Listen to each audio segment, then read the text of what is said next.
To begin my analysis of the mode of address of this newspaper, I will first establish the target demographic of the newspaper. The target demographic of the Dearne Valley Weekender is the population of the Dearne Valley area of Rotherham. This then means that the newspaper has a mass target demographic of an area population, which subsequently makes the newspaper a local newspaper. So then, the next step of analysis is to analyse how exactly this media text has been mediated in order to address this target demographic. In this particular example, there are 5 main ways in which this is achieved. The first is through the masthead of the newspaper, which clearly identifies the target demographic as being people from the Dearne Valley area of Rotherham, and infers to this target demographic that the news in this paper is of significance to them.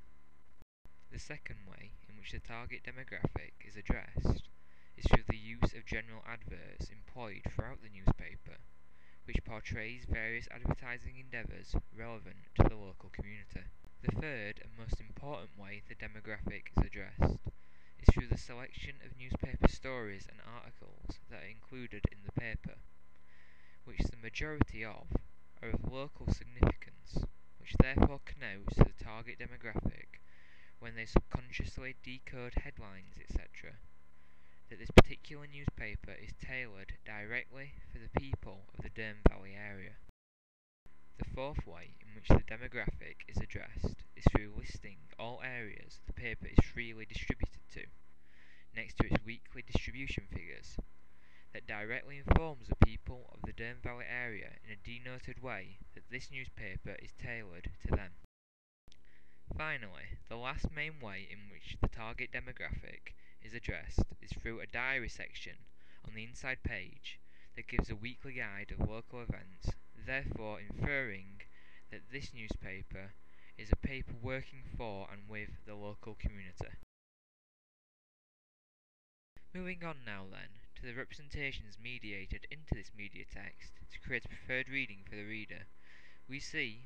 that 3 main representations have been mediated for decoding by the reader. The first is a representation of the Dearne Valley area being semi-rural, which is connoted through the distinct green mise-en-scène element of colour choice that connotes nature, and when taken into consideration with the word valley, infers the nature of the area as being at least partly rural. The community diary present on the inside page also gives a sense of the area having a rural community feel, as it connotes an active sense of community throughout the area. The second representation expressed is that of the community being partly religious, as the church-related diary entries connote to the reader. And finally, the last representation expressed is that of the community being unified in what they believe should and shouldn't happen to their community, and that they are not afraid to take action against that which they believe should not happen, which is connoted through the main story's body text on the front and inside pages of the newspaper.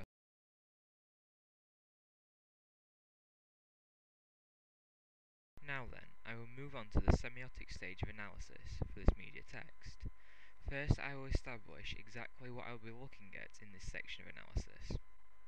Semiotics is the study of signs and how societies associate meaning with things. This was introduced by the media theorist Roland Barthes, and he stated everything had 2 levels of meaning, the denoted and the connoted, and it is the relationship between the two I will be analysing in this section of my analysis. To begin, the font present in the masthead for the word weekender resembles freehand writing, and when taken into consideration with the word weekender, connotes freedom for the target demographic at this time of the week, through inference that the majority of whom are working, and therefore wouldn't be able to leisurely read a paper at any other time, hence why the paper is published at the start of the weekend. The next element to consider is the sans serif font which dominates the majority of text within the newspaper, which being in a uniform state connotes a sense of trustworthiness to the information being conveyed in this manner, hence aiding in the media text's purpose of conveying information to the public. If we now consider the Sofa King advert, we can see 2 main connotations being expressed. The first is that the products from this shop are of the best quality, hence the best you can get, and this is connoted through the juxtaposition of a crown image over the word king, that gives a sense of regality to the products being displayed. And the second is connotations of patriotism being expressed if you buy products from this store through the use of red and white colour in the advert, which is iconographic of England. When this is juxtaposed with the image of a football and the words "Watch the World Cup in style," you are given in a sense a patriotic obligation to buy products from this store in order to support your country in its favourite pastime. Finally, the last semiotic element I will analyse is the use of the colour green, which when taken into consideration with the word "go" in the mobility advert on the inside page, gives semiotic resemblance of a traffic light and connotations of it being okay for people with mobility deficiencies to be mobile once again.